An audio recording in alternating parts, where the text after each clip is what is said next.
nombre de las carreras de Sociología y de Política. Agradecer mucho a la profesora Raquel Gutiérrez, que nos está acompañando, también al profesor Eric Meyer por la iniciativa. Raquel Gutiérrez es una importante estudiosa de los movimientos indígenas y campesinos, sobre todo indígenas, de América Latina, y especialmente vamos a hablar del tema de Bolivia. ¿No? Bueno, él va a presentar el tema. Bueno, en todo caso, es para nosotros un honor en la carrera de Sociología y Política aquí en la Universidad Central, una universidad estatal, pública, digamos, y con nuestros estudiantes básicamente en una apuesta por la formación de grado, el poder contar con la presencia de Raquel Gutiérrez. Yo no la conocía personalmente, pero sí su obra, y bueno, además la hemos utilizado de alguna manera también algunas de las materias que llevamos aquí en nuestra carrera. Entonces, para no decir cosas que no convienen, entonces Eric va a presentar el tema que...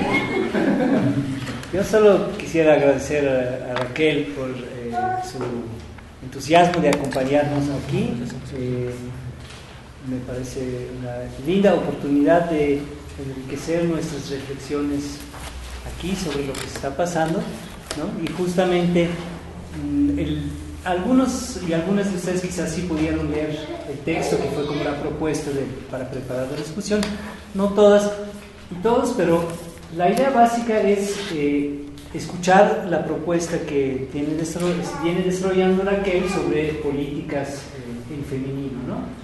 De pensar las políticas de la reproducción de la vida, ¿no? Y un poco explorar juntos y juntas qué nos permiten, qué nuevas lecturas de los procesos políticos que se están dando y qué nuevos horizontes de la acción política nos abre esa nueva, propuesta de perspectiva, digamos, de mirar las cosas de otra forma, ¿no? Entonces la modalidad que convenimos era que Raquel iba a presentar más o menos brevemente los puntos claves, ¿no? Los argumentos fundamentales, un poco el eje de esa propuesta, sin quizás entrar en muchos detalles, y luego más bien desarrollemos una reflexión colectiva a partir de esas propuestas, ¿no? Entonces, sí, por eso también el círculo, ¿no? Que la idea realmente es como ver si podemos también pensar en conjunto y desde... Entonces, no sé, ¿tienes algo más? No, está bueno.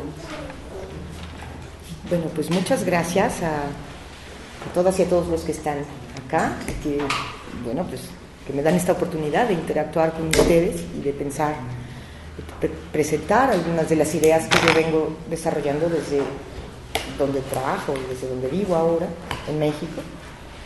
Y muchas gracias tanto a la Facultad de Sociología y de Política, y a Eric, que hizo de intermediario y que tuvo este interés, y me alegra mucho, ¿no? A ver, el texto que yo mandé, y que es lo que yo quisiera presentar ahorita, en tomarme unos 15 minutos del tiempo para después me parece que sería mucho más interesante poder dialogar con algunas preocupaciones que ustedes puedan tener. Entonces voy a tratar de ser sumamente sintética en términos de cómo vengo pensando algunos problemas del orden político y del orden epistemológico en lo que hace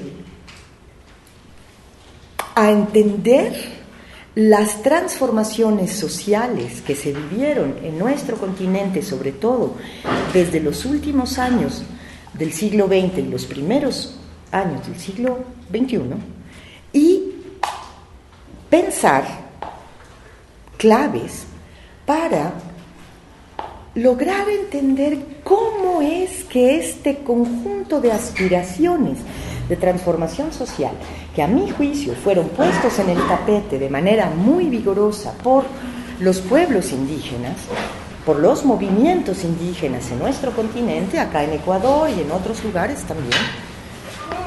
Bueno, que nos instalemos y Sí.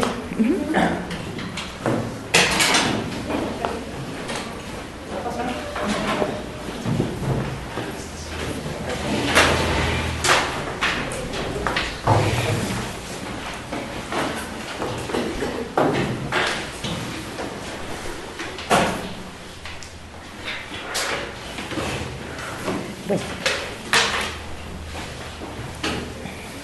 Llegó la barra brava, está bueno. Bueno, entonces, retomo.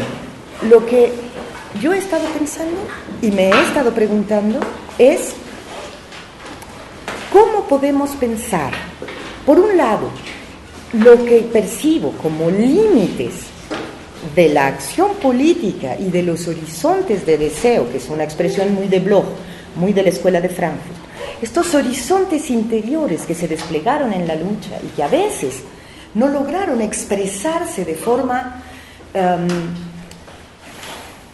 explícita, ordenada, sino que más bien generaron una especie de sentimiento colectivo de posibilidad. Y lo que hoy tenemos. Entonces, ¿cómo acercarse en términos políticos a ese problema? Pero cómo también acercarse en términos de pensar lo que hicimos y por lo mismo pensar o encontrar claves acerca de lo que podríamos hacer, ¿no? Entonces es una clave que, si ustedes ven, es una clave crítica, que es la que se cultiva. Sí, León, yo estoy hablando ahorita. Es una clave crítica que es la que cultivamos en mi centro de trabajo, o sea, seguimos Escuela de Frankfurt, tratamos de estar todo el tiempo criticando las posiciones positivistas en diferentes planos, y las posiciones positivistas, tanto las canónicas, digamos, heredadas de la escuela francesa, como también las que se han vuelto dominantes de la escuela anglosajona, ¿sí? ¿Eso qué significa? Para nosotros, la interpretación que cultivamos nosotros es poner en el centro de la intelección del evento social la cuestión de la lucha, ¿sí? La manera en la que se despliegan las contradicciones y cómo hombres y mujeres se asocian, se tensan, se juntan, acuerdan, proponen y con qué, hasta dónde alcanzan, digamos, hasta dónde alcanza su energía, con qué topan. Y una de las dificultades, que es muy importante y que está muy registrada en cierta literatura, que ahorita es bastante marginal, pero que ha de dejar de ser, creo yo, en cuanto pasemos otra vez este ciclo en el cual, no quiero agraviar a nadie, pero literatura tipo vivan los estados progresistas es lo que es como lo dominante en la discusión de América Latina. Cuando eso se agote, porque se va a agotar, otro tipo de pensamientos y reflexiones otra vez vuelven a ponerse en el centro, ¿no? Y pues en mi centro de trabajo cultivamos esa mirada que trata de apostar a procesos de largo aliento pensando un determinado tipo de problemas. Entonces mi ponencia se llama, bueno, el documento que Eric compartió con los que pues les resultó de algún interés, se llama Políticas en Femenino, Transformaciones y Subversiones no centradas en el Estado, ¿sí? Y ese sería un punto de partida de lo que estamos trabajando allá. Volver inteligible el evento social a partir de la lucha, que es el acercamiento crítico, insisto, creo yo, y es lo que más o menos hemos visto, obliga a que desplacemos la mirada del sujeto de la transformación del Estado a la sociedad. Es decir, son las luchas las que impulsan, las que detonan esta energía, estas capacidades colectivas de irrumpir, de impugnar, de frenar otros proyectos del capital, de cuestionar sistemas de representación que concentran la producción de la decisión política. Es decir, múltiples planos de lucha, múltiples planos, a veces muy heterogéneos. Eso que se hace, diríamos en México, en el llano, ¿no? Es decir, lo que no se hace desde el Estado, aunque en algunas ocasiones adquiere una consagración como derechos en el Estado, ¿Cómo lo pensamos? Bueno, la propuesta es no pensarlo, abdicar de la mirada estadocéntrica. Ojo, y aquí, esto no es, pues esta pulcritud en las palabras es así como intencional, porque al menos en mi país de origen, en México,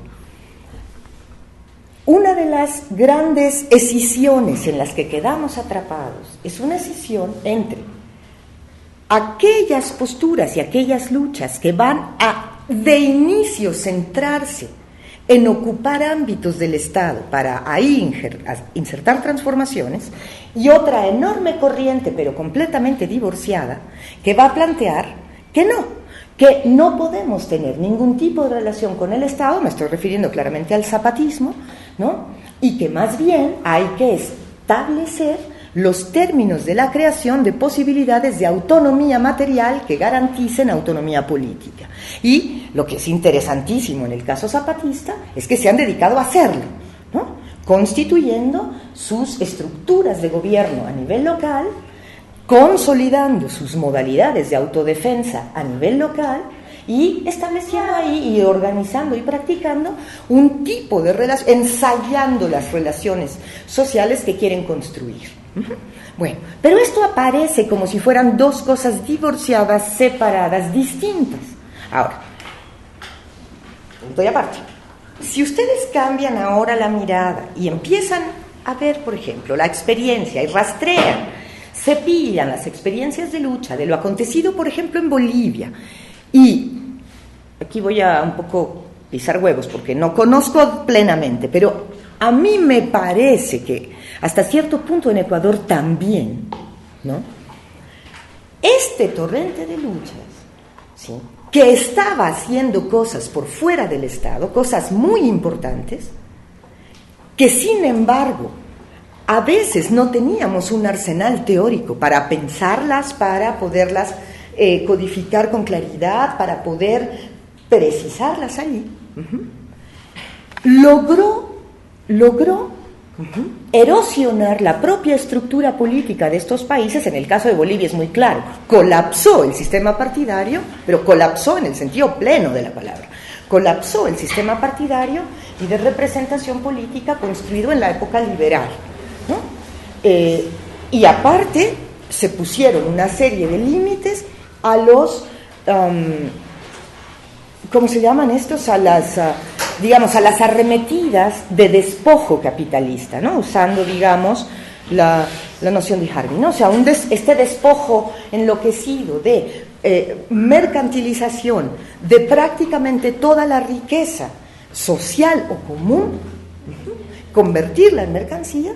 Esto pudo ser detenido, pudo ser parado, comenzando por el agua, pero después por el gas, por cierta parte de los hidrocarburos, por cierta por ejemplo, la cuestión de tener la patente de plantas andinas, en fin, fueron muchos flancos, ¿no?, en los que se movía la lucha. Bueno, si esto después, cuando llega al Estado, tiende a convertirse en su contrario, tiende a convertirse en lo contrario de lo que había sido antes, en dos sentidos: en establecer una remonopolización de la producción de decisión política que ahora queda cada vez más concentrada en las manos de quienes vuelven a ocupar la estructura del mando político reconstruido, en versión ciudadana, en versión pluricultural, en versión la que gusten.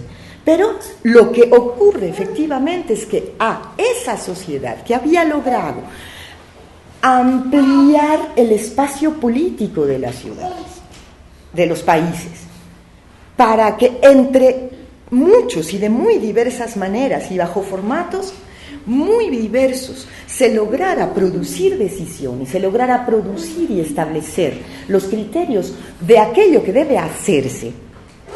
Ahora queda esto concentrado en un expertise que monopoliza la voz, monopoliza el mando, establece el procedimiento y dicta de arriba abajo, a veces por el bien de la nación, o por el bien de todos nosotros. Eso van a decir ellos, y es probable que esto sí pase en cierta medida, porque hay una redistribución de renta que casi nunca de riqueza, ¿sí? Pero entonces esta cosa contradictoria, a mi juicio, la única manera que tenía yo de tratarla de estudiar este proceso político, de cómo estos estados plurinacionales se van convirtiendo en su contrario por la vía de esta reconcentración de la capacidad de producción de decisión política. A propósito, lo estoy diciendo así, o sea, es una palabra totalmente técnica que utilizamos nosotros, ¿no? Porque lo que colapsó fue el modelo político de elección entre opciones. Y el modelo político de elección entre opciones es lo que se abrió por debajo cuando aparecían torrentes de lucha que, produciendo en múltiples escalas y múltiples niveles decisión política sobre lo que había que hacer, lograban establecer ciertos criterios. Y por lo mismo lograban establecer ciertos límites, ¿sí? Contra este nuevo proceso de reconcentración que va a establecer un nuevo vínculo de tutela del Estado hacia la sociedad. Y casi todas las acciones políticas podemos leerlas en clave de tutela. Lo hacen por el bien de nosotros. Y además lo más complicado es que ellos sí lo creen. En fin. Bueno, con todos estos antecedentes, ya me voy apurando porque no hemos solamente puesto un poco las ideas. Lo que nosotros allá estamos trabajando, o sea, cuando hablo de nosotros hablo de mi área de investigación en la que yo participo con un montón de estudiantes y de colegas, ¿no?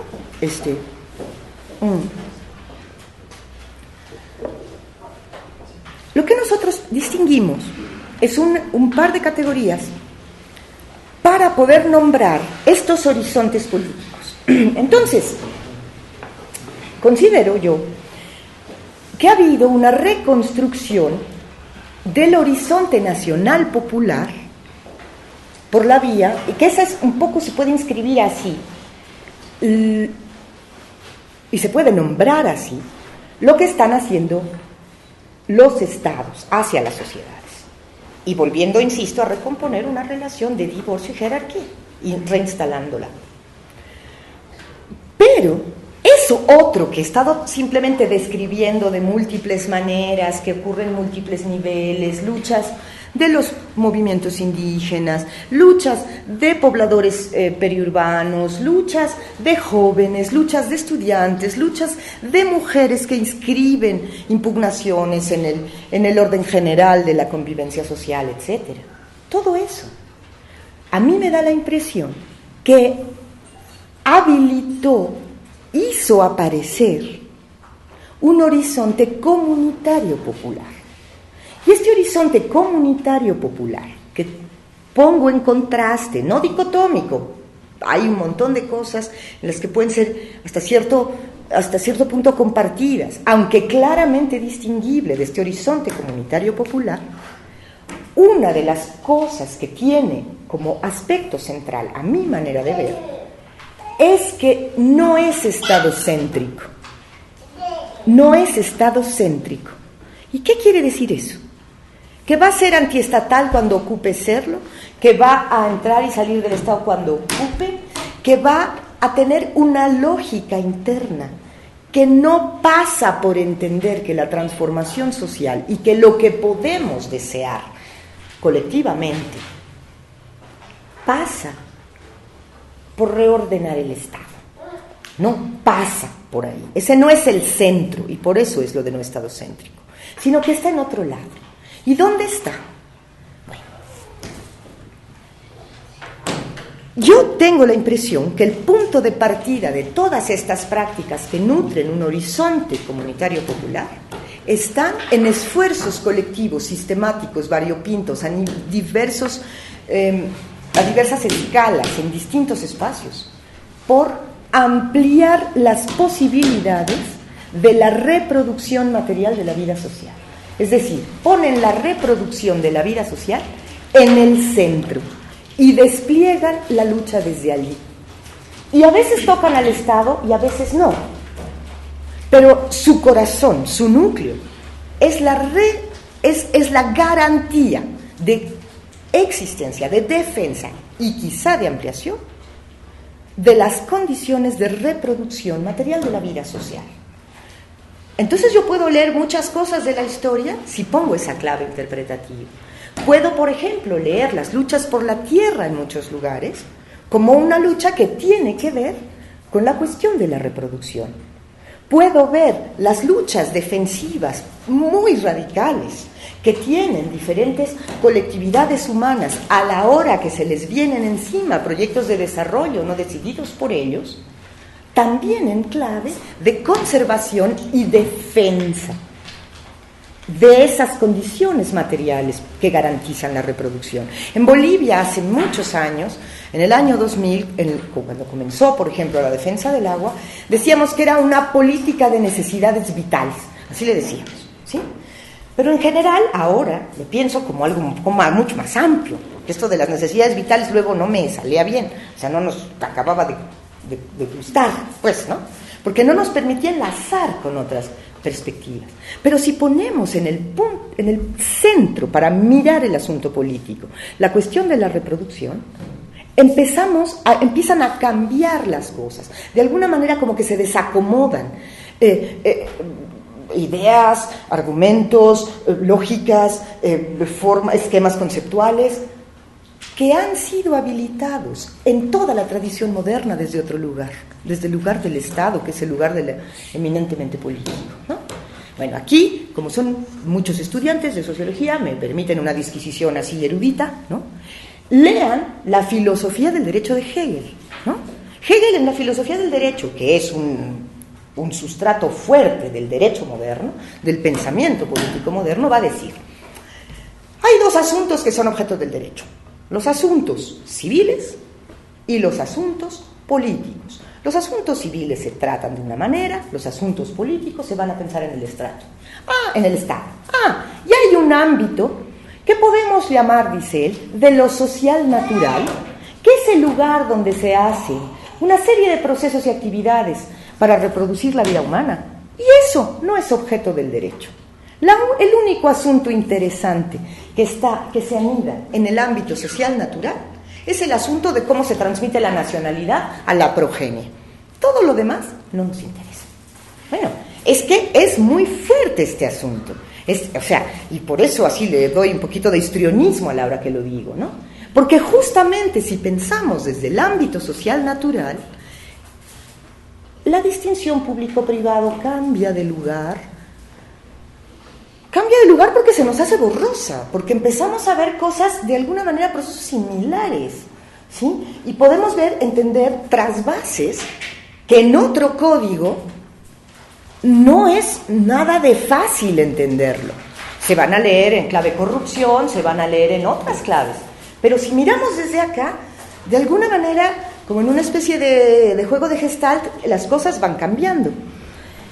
¿Y qué se produce? Según pienso yo, ¿cuáles las cosas más potentes que se producen en este ámbito de lo social natural? Bueno, en este ámbito, donde se llevan adelante una serie de procesos reproductivos que tradicionalmente han sido asuntos de mujeres y que no deben ser únicamente asuntos de mujeres porque son asuntos de la especie, pero que también hay una serie de experiencias y de saberes y de capacidades que han quedado cultivadas para relanzar siempre objetivos que permitan garantizar esta reproducción material de la vida social. Por lo general se despliegan lógicas de lo común. Y de ahí es esta idea de el horizonte comunitario popular. Es decir, lo comunitario no entendido como ninguna esencia ni ninguna sustancia que viene, algo así como permaneciendo a través del tiempo, sino como un tipo de relación social, es decir, una manera de estar en relación y de dotarse de objetivos, de la cual puedes entender una lógica, una dinámica interna de autorregeneración sistemática. A esta cuestión de la producción de lo común, reactualización de lo común, que es una clave también para permitir, digamos, enlaces entre el mundo indígena y el mundo urbano popular, etcétera. Esto es algo que le damos muchísima importancia. Ahorita si quieren podemos hablar con más detalle de esta cuestión de las lógicas de producción y actualización de lo común. Pero simplemente ya para acabar de redondear el conjunto de mis ideas, que es lo que he tratado de hacer ahorita, esta es una forma de lo político que en un solo movimiento trata de criticar dos cosas, cuando menos. Trata de criticar el orden moderno del capital y del Estado, pero al mismo tiempo, en el mismo movimiento, trata de criticar el locus de la voz masculina, dominante, que habla desde lo abstracto y por eso enlaza con el capital, en tanto niega el proceso de la reproducción, y por eso habla desde el Estado, preferentemente, sean varones o mujeres. No estoy hablando de una cuestión de género, estoy tratando de pensar en una clave de lenguaje que nos mueva al lugar y que en un solo movimiento pueda criticar lo anticapitalista y lo masculino dominante, porque plantea su acción y su posibilidad desde otro lado y centrando y habilitando otra perspectiva, otro objetivo a la larga, ¿no? Bueno, pues ese es más o menos mi idea. El argumento, obviamente mucho más desarrollado, está en el documento, pero no sé si yo quisiera detenerme aquí, he hablado 20 minutos, y recoger una serie de preguntas o empezar algunos debates o buscar algunas precisiones. Eric, profesor, no sé, ustedes conocen aquí a los colegas, a los compañeros, compañeras. Pues está abierto, ¿no? Para ver cómo desarrollamos esas ideas un poco. Igual, quizás alguien quiere discutir algunos puntos específicos, de clarificar, de ampliar en algunos aspectos, pero también ya como yo creo que la historia ecuatoriana es rica en muchos ejemplos que podemos pensar si es que tiene sentido de esa perspectiva de leer ciertos procesos o no tanto, o quizás discutir de ahí, no sé. O sea, está más o menos abierto, no sé, comencemos con una primera ronda de intervenciones.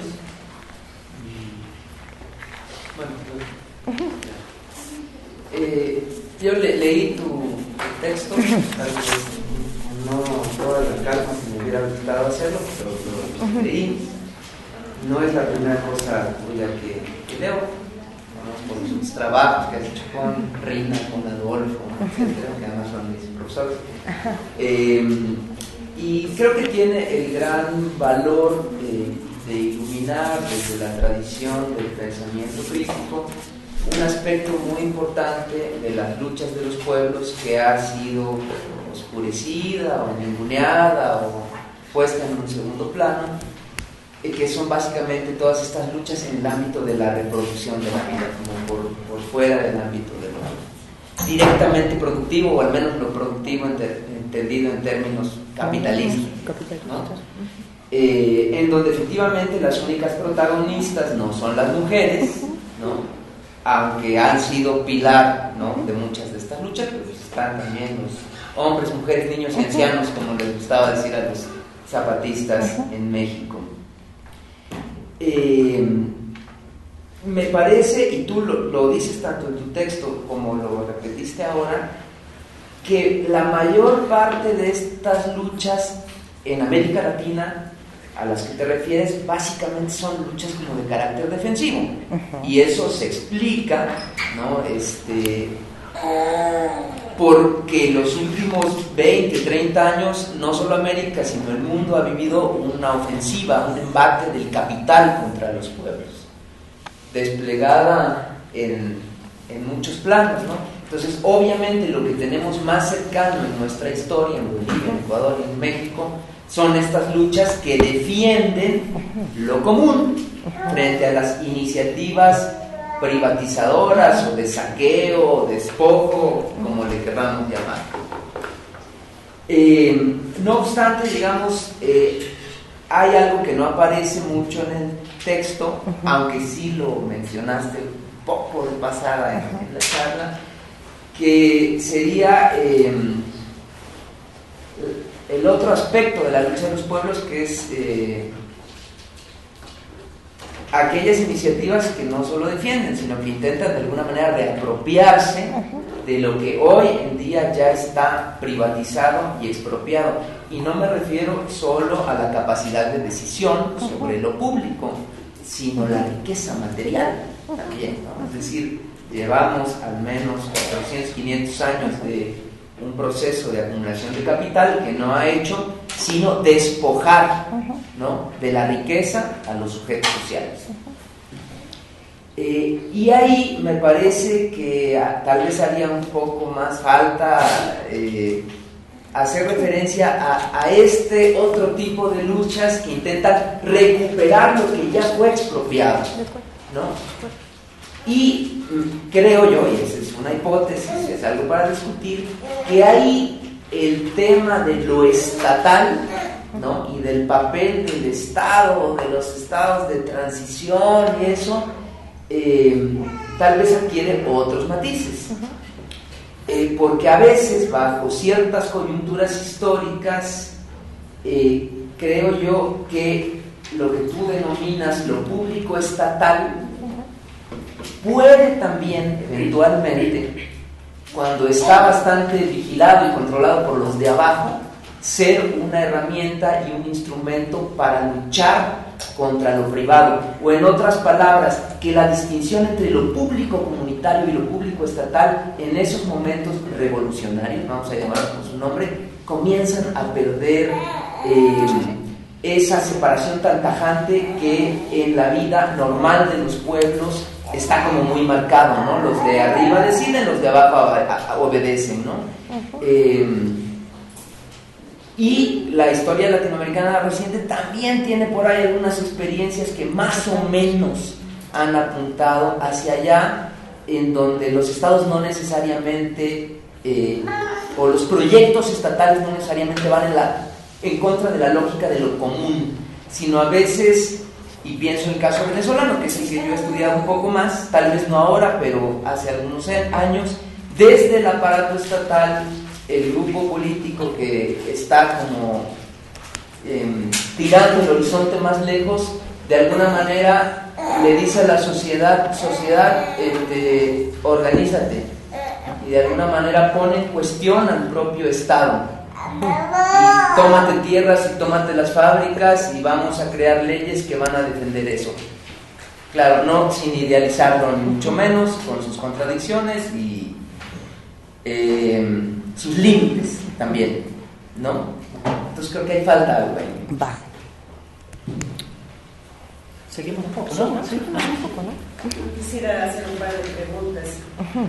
Si pude leer también el texto y tú señalas en una parte que el calificativo en femenino intenta distinguir una forma específica de lo político y que eso se debe a, o mejor dicho, lo haces por dos señalamientos. El primero a mí me queda clarísimo, que es este de la reproducción de la vida.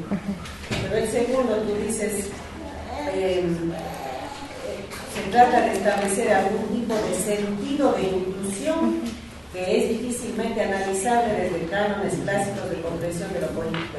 Entonces, esa parte del sentido de inclusión vinculado a lo femenino, a mí no me queda nada claro. Sí, no, totalmente. Entonces, quisiera que expliques esa parte un poquito más. Perfecto. Y luego, también tú mencionas en el texto, quizá por este carácter defensivo de las luchas que señala Miguel, pero que esta dimensión de lo común es una dimensión totalmente situada, localizada, corporizada en las comunidades de carne y hueso locales, territorialmente ubicables, etc.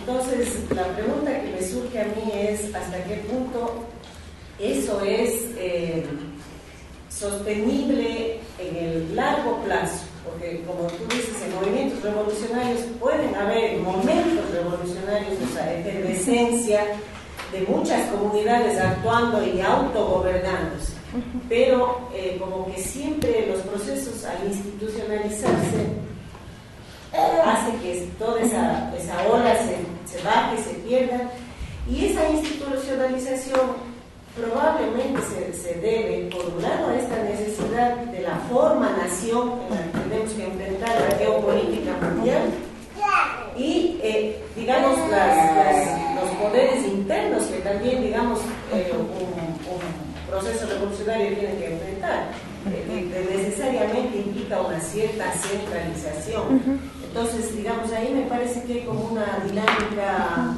contradictoria, o mejor dicho, ¿cómo salvamos esto que sería lo ideal, el autogobierno permanente? Porque finalmente eso es el cambio, ¿no es cierto?, que anhelamos, pero teniendo todos estos contextos nacionales internos y geopolíticos.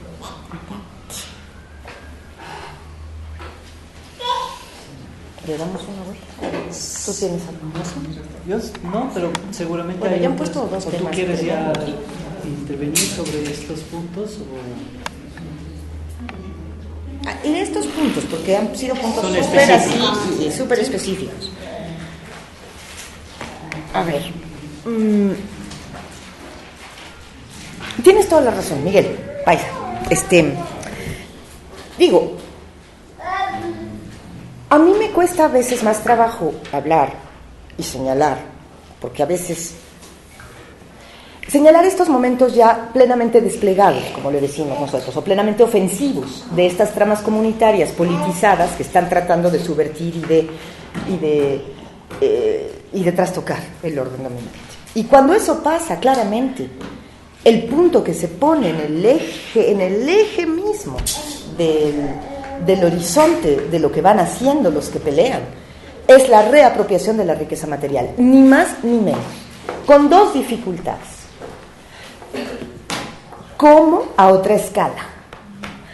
¿Y cómo cuando las técnicas son ajenas? Bueno, al menos eso es lo que yo vi claramente en Bolivia, digamos, ya sobre los años fin de 2004 y casi todo 2005, donde como herencia del año más fuerte de la lucha, que fue el 2003, cuando se había quedado planteada la cuestión de que tenía que haber reapropiación de la riqueza hidrocarburífera, el debate y el asunto era cómo. Y entonces había un abanico de posiciones, ¿no?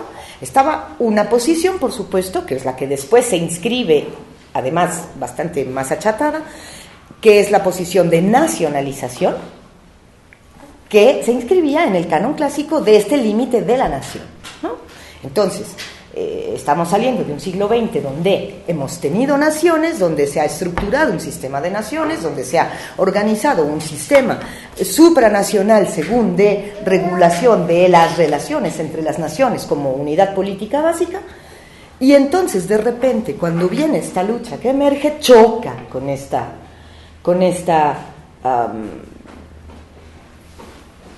especie de límite, porque digo, lindo que los ciudadanos de los países, digamos, no hay fronteras, queremos que se abolan, etcétera, tarará, pero la estructuración misma de las naciones en términos de andamiaje institucional y de marco normativo, pues nos marcan una especie de malla rígida que va finalmente a definir las posibilidades y las imposibilidades. Bueno, era un lugar. El otro lugar, digamos, el otro ámbito del espectro, en aquellos años de la lucha, era los que planteaban reapropiación social. ¿Y qué cosa es reapropiación social?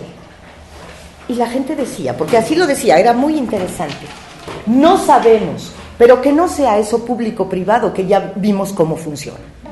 Es decir, vamos a construir enclaves de control, vamos a construir ámbitos para que nos tengan que dar cuentas. No sabemos bien, ¿no? Pero lo que no queremos es repetir el anterior orden de cosas donde lo público es privado. O sea, era muy chistoso, ¿no? O sea, muchas veces expresaron esto, digamos, por ejemplo, los aymaras movilizados, ¿no? O sea, es que lo público es privado. Y tú decías, no, es que lo público es público. No. Pero quien decide sobre lo público, cómo se apropia lo público, quiénes entran, cómo se suben y se bajan de lo público es otro privado. Y tú, está bueno. O sea, y si tú actúas, o sea, piensas que las cosas que están siendo dichas en los momentos más duros de la lucha son las más interesantes porque es el momento de la crisis. Y entonces ahí, como decía Benjamin, se están... es un relámpago que está iluminando la trama de la dominación, y entonces la podemos ver. Entonces hay que tomarnos en serio lo que se dice en esos momentos, porque eso nos informa. No sé si me explico, ¿no? Entonces, yo todo lo que ustedes señalan, pues es que son problemas de los que me hago cargo, digamos, ¿no? Y son problemas que yo tengo la impresión que no están resueltos. Ahora, el hecho de pensar una política en femenino y de estar tratando de nombrar que podemos pensar una política que puede tener un estatus legítimo, pues, ¿no? O sea, que puede tener un orden interno, un argumento bien planteado, un fundamento, es decir, eso me parece que es una manera de contribuir a la solución de estos problemas cuya respuesta no sé si me estoy echando un rollo para decir que no sé, porque porque es un asunto de la lucha social. La cosa es que yo creo que es muy útil que lo hayan señalado los compañeros para visibilizarlo. Ahora, sin embargo, quiero plantear otra cosita. En el caso de Venezuela, que es el caso que tú has mencionado, es un caso muy extraño. Es un caso realmente muy extraño, es un caso muy anómalo, digamos, ¿no? O sea, el país con las mayores reservas petroleras del mundo, ¿no? Con un caudillo que se pone a redistribuir la renta, pero que entonces inventa no el socialismo del siglo XXI, sino el socialismo de la renta, a mí me parece, hasta cierto punto, porque nunca logra armar, ¿no? Un socialismo rentista. ¿Qué cosa es eso? Es una especie de cosa extrañísima. Porque lo que tienen, por ejemplo, ahora en Venezuela es un problema tremendo de crisis de la reproducción, porque el dinero ni el petróleo se comen, ¿no? Y ese es un problema del orden material inmediato. Ahora, en Bolivia pasaba una cosa muy interesante. Se hizo presente claramente la existencia de una dualidad contradictoria y de una codificación de esa dualidad contradictoria en una clave distinta. Y la dualidad contradictoria es Estado-sociedad, así trabajada, digamos, en nuestra América y en particular en Bolivia por Zabaleta, por ejemplo, para entender los fenómenos políticos, proponerse siempre estudiar la relación entre Estado y sociedad, ¿no? Y entonces ver qué tipo de cosas están ocurriendo en términos de nuestras bases. Bueno, pero era muy interesante cuando la sociedad se había puesto como mandante y no como demandante, ¿no? O sea, había roto puntos fuertes del hilo de la dominación, de la estructura de la dominación, porque no se ponía como mandante, como demandante, sino como mandante. Entonces, esa es una parte, y déjenme cambiar de escala, esa es una parte muy interesante de la lógica de la producción comunitaria, del acuerdo que obliga y que entonces se encarga en las cosas cotidianas, ¿no? Una de las cosas muy documentada por los antropólogos en otra clave, pero que vale la pena aprender y registrar, es esta cuestión de cómo opera a nivel de las pequeñas sociedades locales esta estructura de gestión que a mi juicio constituye un embrión de autogobierno, o en algunos otros lugares es un sistema de gobierno, como dice acá mi colega Zul de Guatemala, que trabaja también en Puebla con nosotros, sí, perdón, y se me fue el avión, bueno, esta lógica a nivel local es muy clara, porque es una lógica donde se produce el acuerdo, se delibera en diferentes planos, una vez que esté establecido el acuerdo, se está obligado, y tiene que haber un encargado, ¿no? A veces es por sistema de cargos, a veces es de otra forma, pero entonces se le mandata al encargado. Entonces la autoridad es una autoridad que en realidad está abajo, ¿no? Porque lo único que puede hacer es hacer lo que ya dijeron todos. Y eso pasaba hasta cierto punto en Bolivia. Estoy poniendo el ejemplo ideal. Esto siempre pasa con una cantidad de tensiones y de patadas abajo de la mesa tremendas, ¿no? A nivel concreto. Pero, digamos, cuando uno estudia en un caso, en dos, en tres, en muchos casos, es una especie de dinámica, insisto, en la cual lo que es relevante es la producción del objetivo y el encargado da lo mismo. Y eso hasta cierto punto pasaba en Bolivia, en términos de esta posibilidad de inversión de lo político y de reapropiación, de tal manera que la cuestión técnica podría quedar un poquito zanjada si estaba al orden del día el hecho de que lo relevante era la auscultación sistemática y la promoción de la deliberación pública, cosa que no pasó, cosa que evidentemente no pasó, y cosa que yo en Venezuela tampoco vi pasar demasiado, porque el regreso es lo que nunca vi. O sea, la comunicación del centro hacia fuera cada vez se fue aceitando más, por la vía de la televisión, etcétera, etcétera. Las sabatinas locales serían una especie de réplica deformada de aquellas grandes acciones de Chávez conversando con la población, ¿no? Pero el problema es que ese regreso es el que nunca aparece o nunca queda muy claro cómo va a estar, ¿no? Cómo va a estar establecido. Entonces no digo que, ojo, en esta propuesta, digamos, teórica y en cierta medida, bueno, hasta en gran medida epistemológica, el hecho de pensar las cosas como no estadocéntricas tiene que ver, es una convocatoria a pensar esto que se hace afuera del Estado, de forma seria. Porque fíjense cómo se inscribe, no sé si aquí ya pasa, en México pasa una brutalidad. Todo lo que no es actividad política que va a derivar en un asunto institucional regular, digamos, es calificado desde este sector consagrado de lo político como algo prepolítico. Esto es del ámbito social, esto es de lo prepolítico, estos no tienen idea. O sea, Oaxaca, en el año 2006, ¿no? Una ciudad del sur de México que se insurrecciona 6 meses. Se insurrecciona porque ponen 3,000 barricadas. Los oaxaqueños son broncos, ¿no? Con una demanda de muy chiquita, si quieren, pero con un afán democratizador.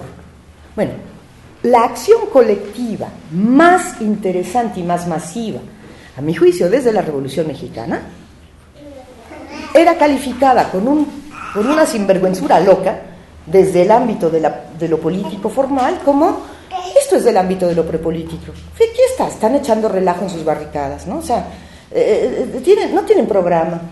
¿Sí me explico? O sea, este tipo de cosas es un poco lo que yo veo como el conjunto de barreras que hay que ir dotándonos de herramientas para poderlas subvertir, para poderlas exhibir como opinión docta, proferida desde el lugar consagrado para frenar, y no al revés, ¿no?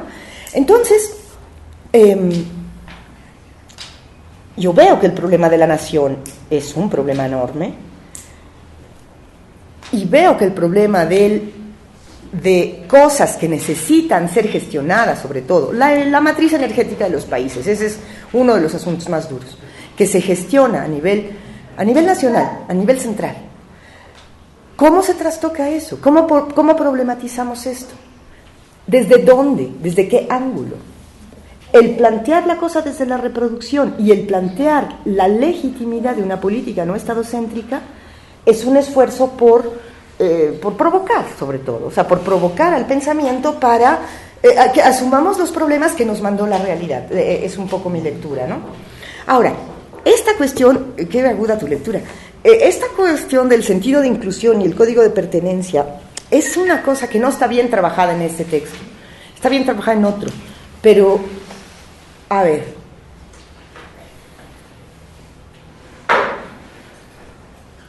yo soy matemática de profesión, o sea, la licenciatura yo la hice en ciencias, ¿no? Entonces, a veces me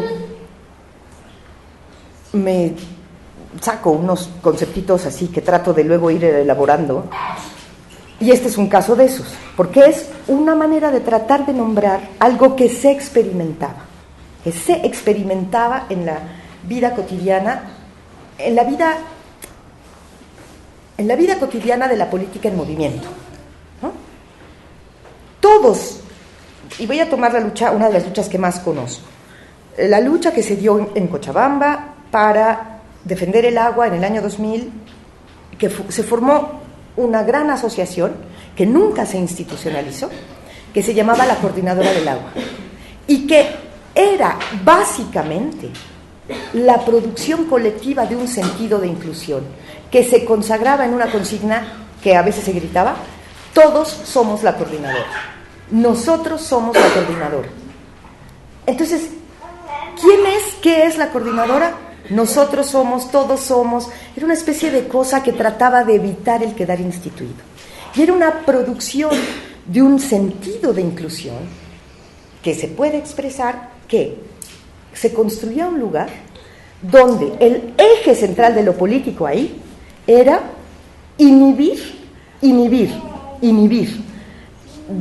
desacelerar las contradicciones entre los distintos.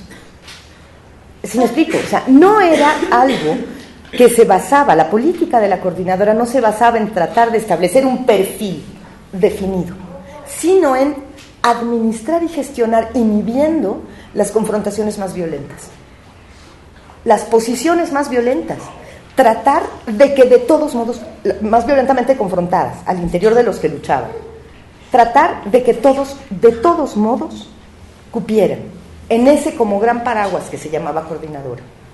Entonces, cuando reflexionábamos en aquella temporada en Bolivia sobre, bueno, ¿qué es esto? No teníamos otra cosa que de cómo nombrarlo como un sentido de inclusión. Bueno, ¿y contra qué estábamos con mucha frecuencia chocando? Como era Cochabamba, Cochabamba es el lugar, o sea, es como ciudad, es la ciudad que queda más cerca de la región cocalera más importante de Bolivia, que es el Chapare, ¿no? Y entonces, muy pronto, 2001, 2002, aparecían los, digamos, activistas de la coordinadora que también eran militantes del MAS.